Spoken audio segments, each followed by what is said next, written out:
And there are no predictive variables that'll tell you someone with neck pain and headache who's in the initial stages of a vertebral artery dissection.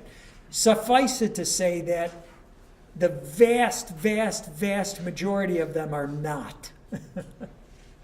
They just aren't. While it's an early onset symptom, people with neck pain and headache are not having a vertebral artery stroke. If you did it as a Venn diagram, and this is the circle with people having vertebral artery stroke, and this is the circle of people who have neck pain and headache, it's such a tiny overlap. Well, I take that back. It would be that this circle is contained, the little circle of stroke is contained within the big circle, but it's a tiny, tiny, tiny piece of the big circle of neck pain and headache patients. So, at best, what we can do is look for other signs and symptoms that are suggestive of vertebral artery stroke. And these are other signs and symptoms, the 5 Ds and 3 Ns. The Ds are diplopia, dysphagia, dysarthria, dizziness, and drop attacks, falling. The A stands for ataxia. And then the 3 Ns are nausea, nystagmus, and numbness. So what we advocate is in your documentation, a patient presents with neck pain and headache, and they're 40 years old, the likelihood this is a vertebral artery stroke is negligible. It's really small.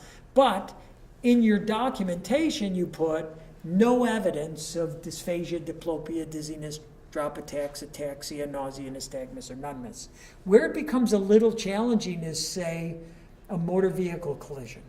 So you got a 35-year-old female who comes into your office with a chief complaint of neck pain and headache after a rear-end motor vehicle accident.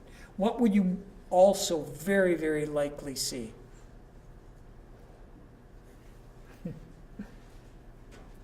Dizziness, maybe a little nausea, maybe even a little bit of double vision. So a really reasonable question, since we learned a little bit about likelihood ratios and combining results so that you increase likelihood, like Wayner did with the test to identify radiculopathy, or what we did to identify sacroiliac dysfunction, where you combine the results of 5 orthopedic tests. Doesn't it seem logical? Well, why don't we start doing that with the 5 Ds and 3 Ns? So that if 2 of these are present, the likelihood of neck pain and headache being a dissection stroke is 30%. And if all of these are present, then in a patient with neck pain and headache, then the likelihood ratio is 98% that the patient's having a vertebral artery dissection stroke. So I talked to a couple of research statisticians who are familiar with this subject matter and asked them that. And they said, you can't, because it's too rare an event. Because it's so rare, you can't do likelihood ratios with these. So now you're back into practicing in the gray area of spine care, right? You're trying to make best sense about, well, I don't know, it's a motor vehicle patient with neck pain and headache who's got a little dizziness and a little nausea, and they even say that their eyes feel a little crossed, and they're 32 years old. Are they having a vertebral artery dissection? Highly unlikely. But if you're uncomfortable, how about if you just do soft tissue therapies and don't do HVLA? And then if they respond, as you might expect a patient to, if it is just strictly a mechanical event from the trauma, now you proceed on with HVLA. So again, it'll become a judgment call, but again, rest assured it's a rare event. The relationship says you're at no higher risk than were the patient to go to their family doctor.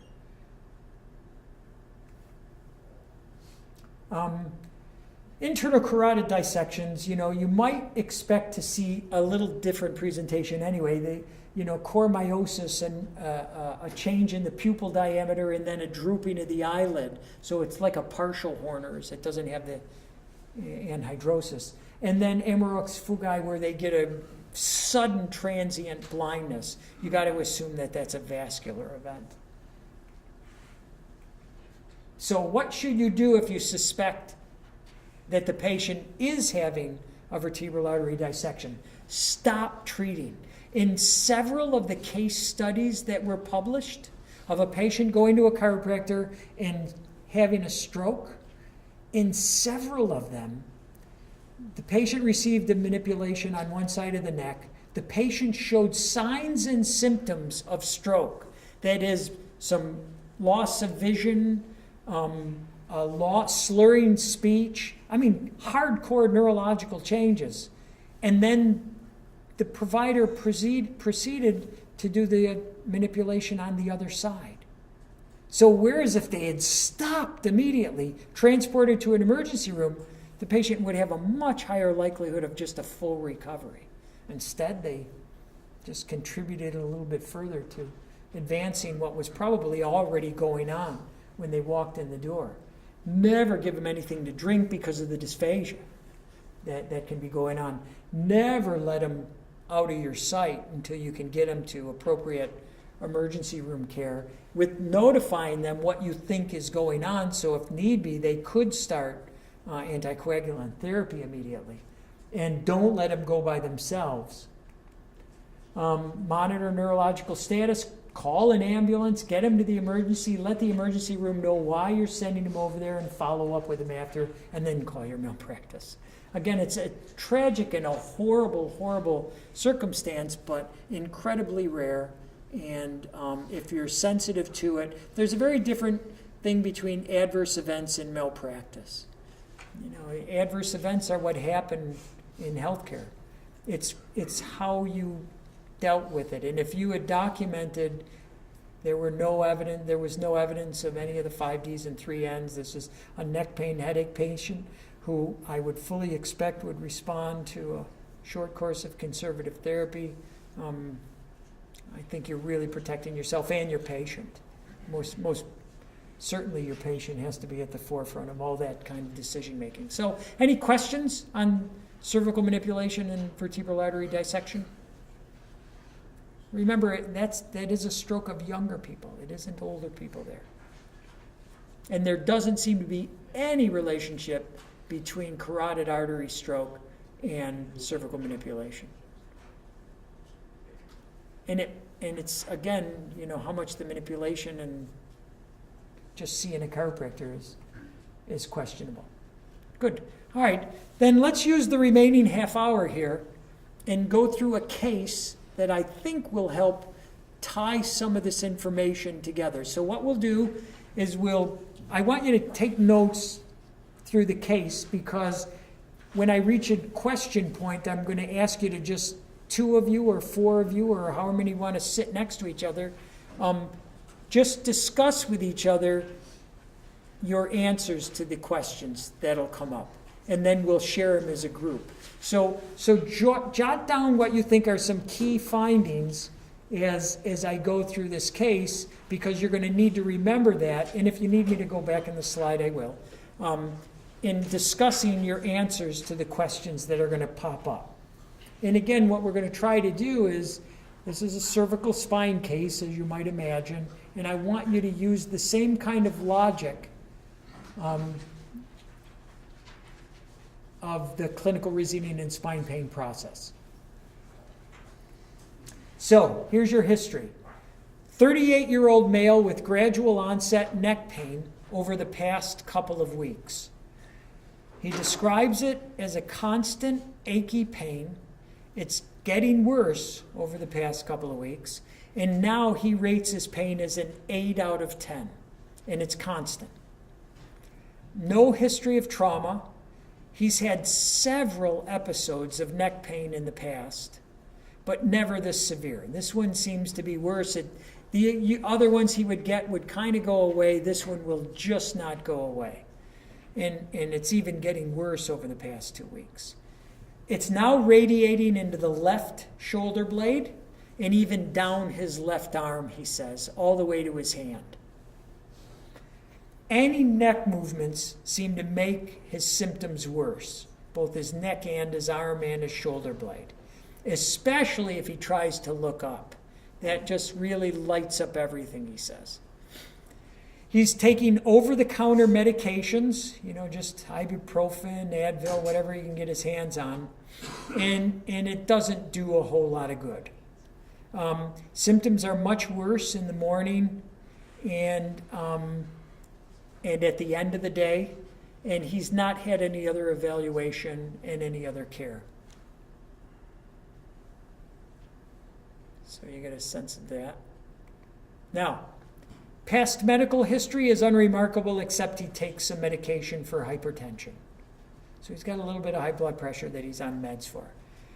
He's just sitting there grimacing in pain as you're taking your history. He seems to be really hurting. He is in a new job and seems really stressed because he's afraid he's not going to be able to go to work. And he's afraid if he doesn't go to work, they're going to lay him off from this brand new job, which he just got. His job is fairly heavy work, a lot of lifting, often doing even overhead work, and both of those activities seem to greatly aggravate his pain. So he's looking you to be a miracle worker here. And he is just over the past few days been aware of weakness in his left arm and hand. He's not sure if it actually is weak or if it's just because it hurts so much he doesn't feel like he can do what he used to be able to do with his left arm. So he's got that generalized sense of weakness. You did give him a few questionnaires. You gave him the neck pain 9-item tool, and he scored medium for risk of chronicity. So he scored more than 3. When you looked at questions 5 through 9, he scored 3 or less. So he ended up in the medium risk category. You gave him a pain drawing, and he marked out pain along the medial border of the scapula, the lower part of the neck, into the medial border of the scapula, over into the shoulder, and down the lateral aspect of the arm all the way into the thumb. And he described it as an achy pain. He rated his pain on a visual, he said 8 out of 10, but on the VAS, the visual analog scale, he marked 9 out of 10. And you gave him a neck disability index, which is the counterpart to the Oswestry for the neck, and he scored a 68%. And because of the work issues and the pain behaviors, you decided, and he was worried about being out, and you needed to address how much he was going to be willing to go back. You gave him a fear avoidance belief questionnaire, and he actually scored high on it, which I think is around 24. So now I'm going to ask you to just pair up or work as a group. I don't care how many are in the group. And based on all the historical findings that we just mentioned, I want you to address questions 1, 2, and 3 of the clinical reasoning in spine pain. So go ahead. Talk amongst yourselves.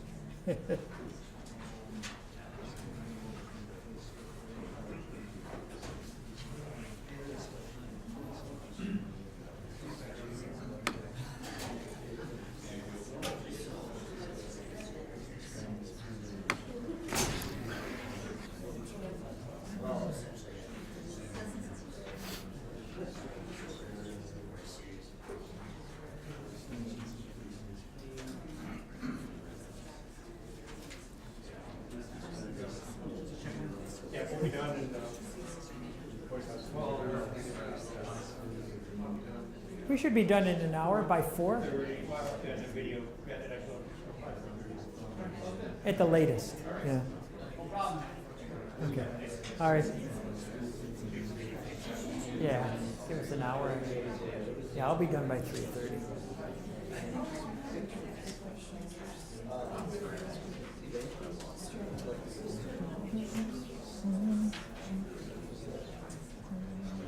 Well, I didn't even mention to you, Blair, it's okay to be cutting this down right now while we have them. Another minute, but we're going to do it 2 more times. Okay. Okay. Oh my gosh. Okay. Then we don't have to slate. Okay. Gotcha.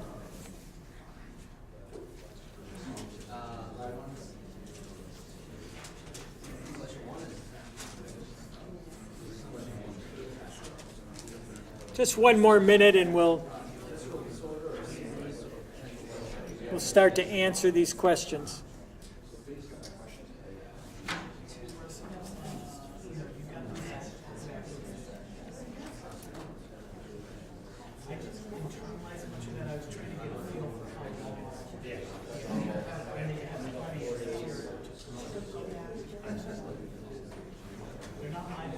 No, they're in mine. I found them. Too many pockets. Too many pockets, not enough synapses. I have more pockets than synapses.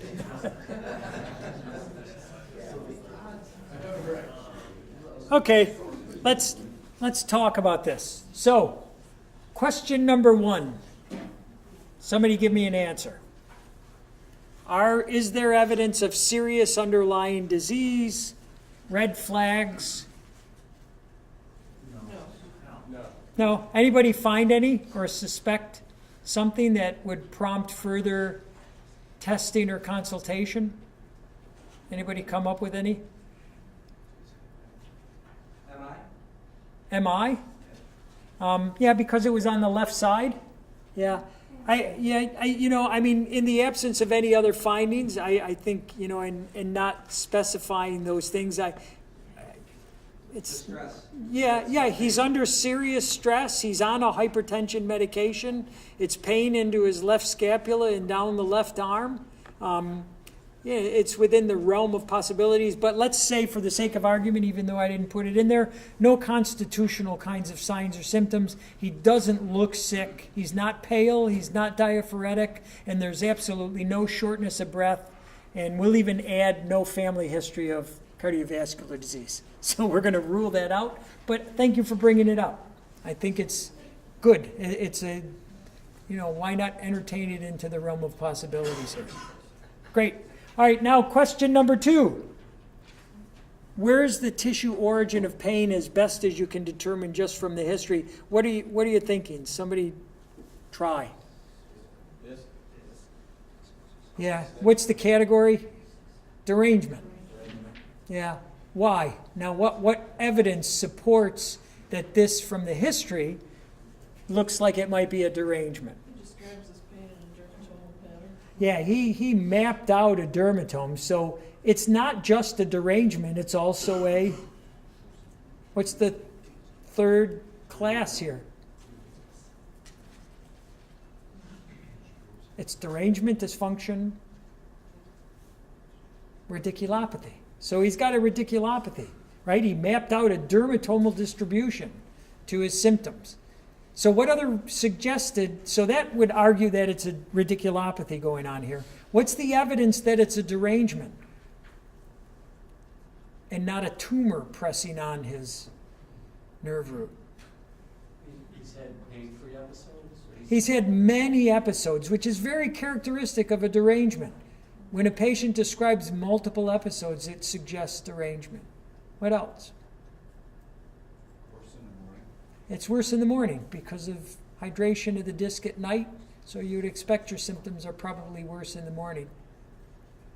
Yeah, so good. So, and the fact that, everything hurts when he tries to move and he's really hurting a lot, those are at least leading you in that direction. Now, question number 3. Are there any signs to suggest that there's a perpetuating factor here? So we didn't do dynamic instability testing. We didn't report on it, so we'll let that one go. And we didn't do ocular motor testing, but I think you could still potentially address it if it need be. So what do we have left? nervous system sensitization, and the 5 psychological, big 5 psych issues. So, is there anything going on with this guy that would suggest that any of that's relevant? He's got a new job and he's very anxious. Yeah, he certainly seems stressed and nervous, and he's got a reason to. So fear versus just anxiety. I mean, it's a very directed fear, right? He's worried about losing his job. What else? Anything else? Job makes it worse. Everybody's doing the job. Activity does definitely make it worse. So you got to. And what else did he score really high on? And yeah, The FABQ, right? So he's got a lot of fear around doing things that are going to make him worse. And then how did he score on a risk of chronicity? Medium, which is substantial. I mean, if someone's even in the medium category, now you've got to make sure you're going to address those issues. So good. So you're kind of tying it together. So let's move on now and do an exam with this patient. What we find on examination is that deep tendon reflexes are 2+ at C5, 6, 7 bilaterally, except he's only graded at 1 at the C6 DTR on the left. So brachioradialis seems diminished. Muscles tested 5-5 at all levels of the upper extremity bilaterally, except you grade him as a 4 out of 5 at wrist extension on the left. Can't seem to hold that as strong as on the right. Cervical range of motion was just globally reduced by more than 50% in all directions. And movement seemed to just make his left arm light up. He didn't want to move. He tried to guard all his movements. Upper limb tension test was positive on the left in a median bias position. Supinated forearm, extended wrist fingers, tipped the head away. That lit up some of his pain. And it was negative on the right side. He sits in a Bacotes position. You familiar with Bacotes? Anybody know what Bacotes? Yeah. They'll sit with their arm, the involved arm, draped over the top of their head and their head tipped a little bit towards the involved side. And that's the only position they can find any sense of relief in. And you're unable to test cervical stability due to pain. So you tried to do the dynamic stability testing, but he wouldn't let you because he couldn't hold his head. It just hurt way too much. And he guarded all neck movements and holds his head in a slight flexion posture. You did patient-generated end-range loading per Mackenzie's protocol. So you started with retraction. First you did range of motion, which he wouldn't do in any direction more than 50%. And then you went on to retraction with extension. And you found that retraction and extension relieved, after doing repeated movements, relieved the arm pain a bit and increased his neck pain. Protrusion of the chin actually increased neck and arm pain. So you have a direction of benefit now and a direction of provocation. Repeated end-range loading and retraction and extension actually helped him to get a little bit better mobility. And actually, as I said, reduced the distal symptoms a little bit. You noted multiple trigger points in the cervical paraspinal region and the scapular region, much more so on the left. They're just all these trigger areas that cause some referred pain pattern. So now you've got a history and you've got an exam and you've got some questionnaires done. Again, I'll give you just a minute or two to talk amongst yourselves. What do you think's going on? So answer question 1, answer question 2, and answer question 3. So go ahead. See if anything's changed from the exam.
Okay, let's talk about these now.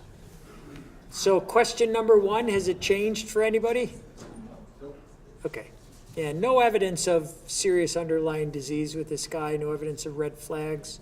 So we can skip over that one and move on to 2. So what's going on now in 2? What's basically the tissue of origin that might be creating the scenario? Left-sided C6 radiculopathy and myofascial pain. Say that again? Left-sided C6 radiculopathy and myofascial pain. And what else do you think? Disc. Derangement, yeah, because he's got those. So a cervical derangement with a C6 radiculopathy, which is very concordant with his clinical findings, right? The brachioradialis is reduced, the wrist extension is reduced, and he mapped out a C6 nerve root. But he fits, as we mentioned earlier, the historical criteria for derangement. What are the examination criteria for derangement that he met? Worsening and getting better with right hands. I'm sorry? Worsening and getting better with right movement. Yeah, that you had a direction of benefit and a direction of provocation. And then what's the big one that we saw? Decentralized. Centralization, which you don't always see.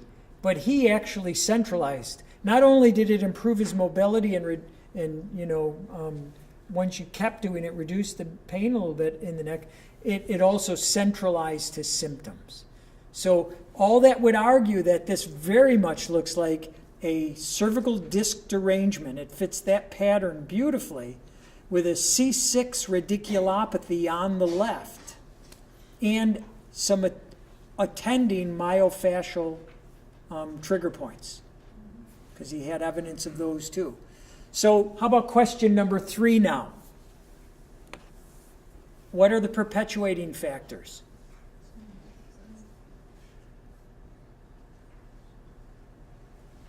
Well, we've already mentioned them, so repeat them to me, so I know you're awake.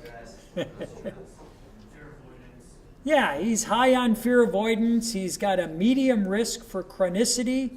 He's got a lot of fear and stress around his job.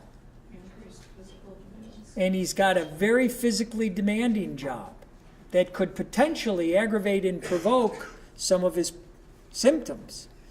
So those are all issues that you're going to need to address now in going from the diagnostic part of that decision making to now your treatment part of the decision making. So question number 1, would you order imaging?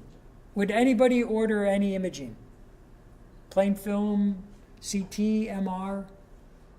Anybody think that they would? Would you?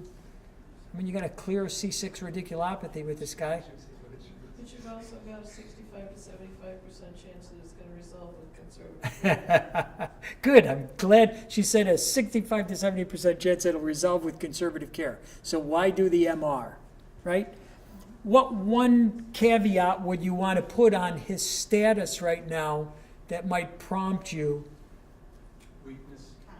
Well, if it's progressive, right? Yeah, the weakness. If it's the motor deficit looks like it's getting worse, then you'd want to much more quickly move on to some type of an imaging study because it's progressive. But this guy's only been going on for a very short period of time. Everything's very concordant. You know, his history and the clinical findings are all quite consistent, and the time frame is not an inordinate amount of time. So if he can hang in there with you, it'd be well worth. Now, well, we'll get back to that. Would you order specialty consult? And if yes, to whom and why? Would anybody get a consult? Not yet. Not yet at all? Okay, so you'd keep this patient and manage them. Anybody who would? Yeah, Mike? I would, maybe not a specialist, but maybe a course of oral steroid, just if he's this high. Yeah. Depends on how, I might give him a treatment or two to see if we're able to get anything. Yeah, what he said is maybe call up the PCP, maybe call up a specialist you work with and say, would you put him on a 10-day Medrol dose pack? or even treat him a couple times, see how he does, and if he doesn't start to show some improvement, then maybe go for the oral steroid. What would suggest that approach might be the best from your examination? Arm pain, I'm sorry? arm pain, Well, that would suggest that you need some kind of this is an acute radiculopathy, right? What's the standard of care for an acute radiculopathy? Anti-inflammatories, be they NSAIDs, oral steroids, or injections. But what would argue that you don't have to go that route just yet from the exam? He doesn't have numbness, I'm sorry? he doesn't have numbness. No, not so much that. Well, let's say he does have some numbness. I didn't describe it, but let's, for the sake of argument, he's got numbness along C6. Not just paresthesias. Yeah? Someone was saying. It reduces peripheral. Yeah, he's centralizing. I mean, you've got a direction of benefit and centralization. So even though this is an acute radiculopathy, why not give it a course of therapy first? Because you're seeing that. If this were a patient that you couldn't get any centralization, even with a little bit of directional benefit, I would probably still maybe want to then have him see someone who could put him on a Medrol dose pack. I mean, what is the one thing that epidural steroid injections really help, based on best evidence? Acute radiculopathy. Everything else, a chronic radiculopathy, the evidence is not good. But it is really good for acute radiculopathy. The problem is to try to get someone in for that. Usually you wait for 4 or 6 weeks, in which case it's no longer acute. So why are you doing it? Because there's not good evidence for doing it after the acute phase. So that's why the Medrol dose pack might be a good idea. However, given the fact that this patient is already centralizing with what you're doing, it's well worth the course of your care first before you even go there. Now, how would you address the psychological issues with this patient? So we know he's got a risk of chronicity. We know he's got fear of